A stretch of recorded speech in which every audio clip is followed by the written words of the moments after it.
Me friends and ఫ్యామిలీతో సరదాగా బయటకు వెళ్ళటానికి కారు లేదా అయితే వెంటనే ఈ నెంబర్కి కాల్ చేయండి. నమస్తే, నేను జీవి సత్యనారాయణ. ఇప్పుడు మళ్ళీ కొత్త ప్రపోజల్ 24 అవర్స్ ట్రేడింగ్ జరిగేటట్టుగా ఇప్పుడు సెబీ అనేది ఒక మళ్ళీ ప్రతిపాదన. అయితే ఇప్పుడు ఇందులో ప్లస్ పాయింట్లు ఏంది, మైనస్ పాయింట్లు ఏంది, 24 అవర్స్ ఉండటం బెటరా, ఉండకపోవటం బెటరా, ఉంటే లాభాలు ఏంది, నష్టాలు ఏందో చూద్దాం. జనరల్గా ఏంటంటే మన మార్కెట్లో ప్రీ ఓపెన్ మార్కెట్ 9కి స్టార్ట్ అయింది, 9:15కి రియల్ మార్కెట్ స్టార్ట్ అయింది, 3:30కి క్లోజ్ అయింది. అమెరికాలో అయితే మాత్రం ఉదయం 9:30కి స్టార్ట్ అయ్యి 4 గంటల వరకు ట్రేడింగ్ జరుగుతుంది.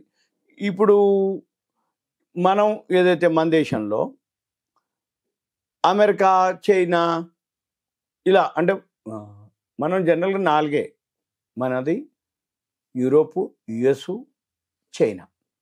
చైనా ఎర్లీ అవర్స్ స్టార్ట్ అయింది, యూరోప్ మధ్యాహ్నం స్టార్ట్ అయింది, యుఎస్ మన ఇండియన్ టైమింగ్స్ ప్రకారం ఈవినింగ్ స్టార్ట్ అయింది.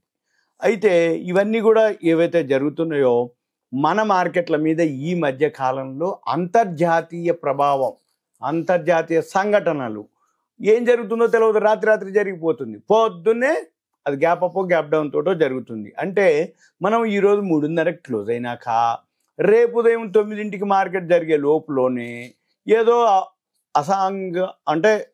సంఘటనలు అంతర్జాతీయ సంఘటనలు ఏదో జరుగుతాయి. దాంతో ఏమవుతుంది, మార్కెట్ గ్యాప్ అప్ అన్న గ్యాప్ డౌన్ అన్న జరిగిపోతుంది. దాంతో ఏమవుతుంది, ప్రతికూల పరిణామాలు చోటు చేసుకుంటున్నాయి. మనం ట్రేడింగ్ చేసే టైంకి ఆ ప్రభావం అంటే ఈరోజు మనకి బాగా పెరిగినాయి, ఆహా ఓహో మంచి లాభంలో ఉంది, మనం రేపు చూద్దాంలో ఎగ్జిట్ అవ్వడానికి అనుకునే లోపల రేపొద్దునే ఏదో జరగటం, గ్యాప్ డౌన్ తోటి ఉండటం, మన లాభాలంతా కూడా ఆవిరైపోవటం జరుగుతుంది. లేదు నష్టాల్లో ఉంటే ఒకసారి పెరగటం జరుగుతుంది. అందుకని ఇప్పుడేంటిది, ఈ పరిణామం ఏదైతే తీవ్రత ఆధారంగా మదుపరులు ఎవరైతే ఇన్వెస్టర్లు ఉన్నారో భారీగా నష్టపోతున్నారు. కాబట్టి ట్రేడింగ్ సమయాన్ని కనుక పొడిగిస్తే ఈ సమస్యను పరిష్కరించవచ్చని స్టాక్ ఎక్స్చేంజీలు భావించడం జరిగింది. ఈ ఆయా ఘటనలపై స్పందించేందుకు మరుసటి రోజు వరకు ఉండకుండా, అంటే సపోజ్ ఏదో జరుగుతుంది, ఏం జరుగుతుందో తెలియదు, కానీ రేపొద్దు దాకా వెయిట్ చేయాలి మనం.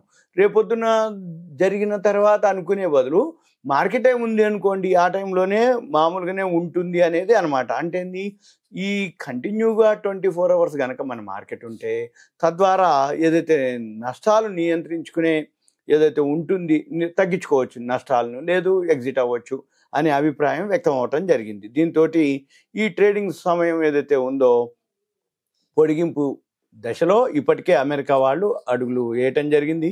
దేశంలోనే తొలి 24 గంటల స్టాక్ ఎక్స్చేంజీ కోసం America securities and exchange commission permission కూడా ఇవ్వటం జరిగింది.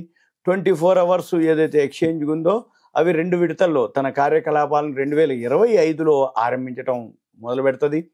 అంటే 2025 తర్వాత, అంటే ఇప్పుడు 24 అయిపోతున్నాం, 25లో తర్వాత ఈ తొలి విడతలో అంటే ఉదయం 4 గంటల నుంచి రాత్రి 7 గంటల వరకు అమెరికా కాలమానం ప్రకారం మళ్ళీ ట్రేడింగ్ ఉంటుంది. తర్వాత రెండో విడతలో 1 గంట బ్రేక్ తీసుకొని 4 to 7, అంటే early morning 4, evening 7, 4 AM 7 PM, మళ్ళీ 8 PM టు మళ్ళీ next day early hours 4 AM వరకు ట్రేడింగ్ని మధ్యలో 1 గంట బ్రేక్ తీసుకొని స్టార్ట్ చేస్తారు. మళ్ళీ మధ్యలో రాత్రి 7 గంటలకు 1 గంట మాత్రం విరామం ఉంటుంది. అయితే దీంతో ఏమవుతుంది, 24 గంటలు ట్రేడింగ్ అని చెప్తున్నా రోజు మొత్తం మీద 23 గంటలు ట్రేడింగ్ జరుగుతుంది. అయితే క్రిప్టో కరెన్సీకి ఆల్రెడీ ఇప్పుడు 24 అవర్స్ జరుగుతూ ఉంది. అయితే ఈ అమెరికాలో ఏదైతే క్రిప్టో కరెన్సీ చేసేవాళ్ళు బాగా పెరగడం జరిగింది. కరోనా టైంలో 5,000 ఉన్నటువంటి క్రిప్టో కరెన్సీ $1,00,000 దాటిపోవడం జరిగింది.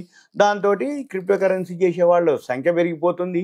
అది 24 అవర్స్ మార్కెట్ కాబట్టి ఉదయం ఖాళీగా ఉన్నవాళ్ళు ఉదయం, మధ్యాహ్నం ఖాళీగా ఉన్నవాళ్ళు మధ్యాహ్నం, సాయంత్రం ఖాళీగా ఉన్నవాళ్ళు సాయంత్రం, వాళ్ళ యొక్క ఖాళీగా ఉన్న టైంని బట్టి వాళ్ళు ఎంటర్ ఎగ్జిట్ చేయటం. దీంతో 24 గంటలు కనుకుంటే ఎక్స్చేంజ్లో వాళ్ళకి అలవాటు అయిపోయింది అనమాట. వాళ్ళకి ఎవరు ఖాళీగా ఉంటే వాళ్ళు అప్పుడు ట్రేడింగ్ చేసుకోవటం, ఆ వెసులుబాటు ఉండటం వలన, సంఖ్య పెరగటం వలన ఇప్పుడు 24 గంటలు మన మార్కెట్ కూడా చెయ్యాలి అనేది ఒక ఆమోదం పొందింది అనేది విశ్లేషకులు చెప్పడం జరుగుతుంది. అయితే అమెరికా కంపెనీల ఏదైతే షేర్ల ట్రేడింగ్ ఏదైతే ఉందో మనం ఏషియా కిందకి వస్తాం, వాళ్ళు కూడా ఇప్పుడు మన వాళ్ళు కూడా ఆసక్తి చూపిస్తారు మనకు కూడా చేయాలి అని. అయితే ఇప్పుడు మన ఆసియా మార్కెట్లు సమయం ముగిసినాక అమెరికా మార్కెట్లో అంటే ఇప్పుడు జనరల్గా ఏమవుతుంది అంటే ఉదయం పూట 7 గంటలకి ఏషియా మార్కెట్లు స్టార్ట్ అవుతాయి, మధ్యాహ్నానికి క్లోజ్ అవుతాయి. మధ్యాహ్నం యూరోప్ మార్కెట్లు ఓపెన్ అవుతాయి. మంది 9 గంటలకు ఓపెన్ అవుతుంది. అంటే ఏమవుతుంది, ఏషియా మార్కెట్లు మధ్యాహ్నం క్లోజ్ అవుతుంది. తర్వాత ఏం జరిగేదో ఏషియా మార్కెట్ల మీద రేపు ఉదయం ప్రభావం ఉంటుంది. అలా కాకుండా ఉండటం కోసం అనమాట. అంటే ఏంది, అమెరికా మార్కెట్లు వాణిజ్యాంశాల ప్రభావం ప్రకారం నెక్స్ట్ డే జరగకుండా రోజంతా ట్రేడింగ్ జరిగితే వాళ్ళ యొక్క ఆసియా మదుపర్ల సంఖ్య పెరగవచ్చు. ట్రేడింగ్ సమయం పొడిగింపు వలన అమెరికాలో ఏదైతే ఉందో దానికి ఇదొక కారణం అనమాట. అయితే మన దేశంలో కూడా మన యొక్క ఈక్విటీ ట్రేడింగ్ సమయాన్ని పొడిగించాలని నేషనల్ స్టాక్ ఎక్స్చేంజ్ ప్రతిపాదనలు సిద్ధం చేసి మార్కెట్ల నియంత్రణ సెబీ కోసం పర్మిషన్ పంపటం జరిగింది. అయితే ఈ బ్రోకర్ల నుంచి సరైన ఇప్పటివరకు ఇంకా స్పందన రాలేదు. ఆ ప్రతిపాదనని సెబీ తిరస్కరించడం జరిగింది. అయితే అందువలన ఇప్పుడు ప్రజెంట్ ఏదైతే సమయం పొడిగింపు ఉందో ప్రజెంట్ పక్క పెట్టినట్టుగా చెప్తున్నారు. ఫ్యూచర్స్ అండ్ ఆప్షన్స్లో ఈ చిన్న మదుపర్లు బాగా నష్టపోతున్నందున ట్రేడింగ్ సమయం పెంపు దిశతోటి ఇంకా సెబీ సానుకూలంగా వ్యవహరించకపోవచ్చు అనే అభిప్రాయం వ్యక్తం అవటం.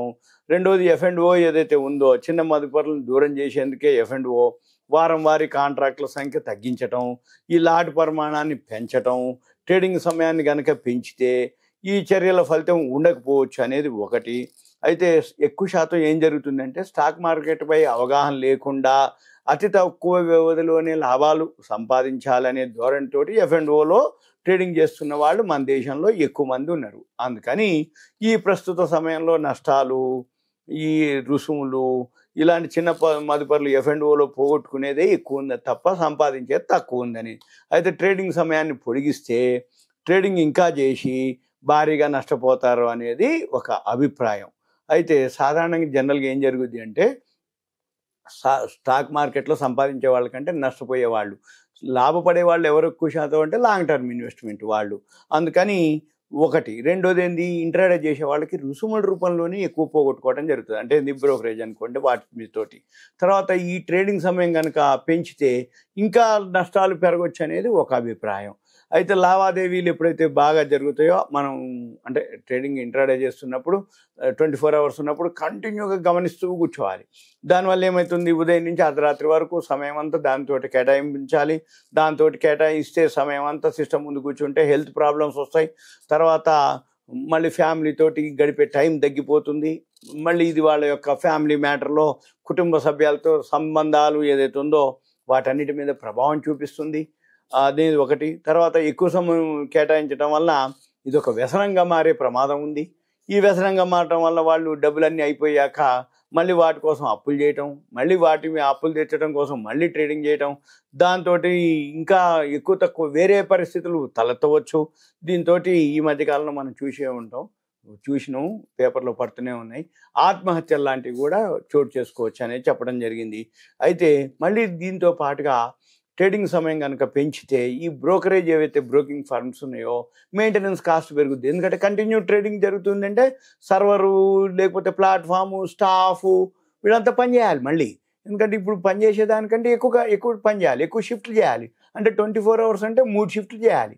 3 షిఫ్ట్లు చేయాలంటే స్టాఫ్ని పెంచుకోవాలి, ఎక్స్పెండిచరు నిర్వహణ వ్యయం ఎక్కువైపోతుంది. మరి ఆ ఖాళీగా ఉన్న టైంలో బిజినెస్ ఉంటుందా ఉండదా, బ్రోకరేజ్ వస్తుందా రాదా, అర్ధరాత్రి తెల్లారదామని ఎవరు చేస్తారు, ఇవన్నీ ఆలోచించుకోవాల్సి ఉంటుంది. ఇవన్నీ కూడా ఈ ఏదైతే లాస్ వస్తుందో ఈ నిర్వహణ భారం అంతా కూడా ఎవరి మీద పడుతుంది, మళ్ళీ బ్రోకరేజ్ రూపంలో ఎక్కువ కలెక్ట్ చేసి అదంతా కూడా మదుపర్ల మీదనే పడే అవకాశాలు ఉంటాయి అన్నమాట. ఇవన్నీ కూడా జనరల్గా ఏంటిది అంటే రాబోయే రోజుల్లో చూస్తాం మనం. ఎందుకంటే అలా అలవాటు పడటానికి ఇప్పుడు ఒక్కొక్కటి చేంజెస్ వస్తూ ఉన్నాయి. అవి వస్తున్నాయే ఇప్పుడు కూడా మళ్ళీ వస్తాయన్నమాట. అంటే రాబోయే రోజుల్లో 24 hours సంబంధించి ఏమన్నా ఉంటే మళ్ళీ ప్రతిపాదనలు, ఎస్ఆర్ నోలు, ఒపీనియన్లు, మళ్ళీ వరల్డ్ మార్కెట్లు అన్నీ కూడా 24 hours ఉంటే మనం కూడా ఉంటాం. ఎవరుంటే వాళ్ళు చేసుకుంటారులే, ఆన్లైనే కదా అని చెప్పేసి మళ్ళీ మరి ఏం మార్పులు చేస్తారో ఏం చేస్తారో మనం రాబోయే రోజుల్లో మళ్ళీ నేను అప్డేట్ చేస్తూ ఉంటా. ఇదంతా కూడా మీకు ఒక awareness, education, information, knowledge purpose మాత్రమే. సుమన్ టీవీ ప్రేక్షకులకు ధన్యవాదాలు. Thank you. సెలవు.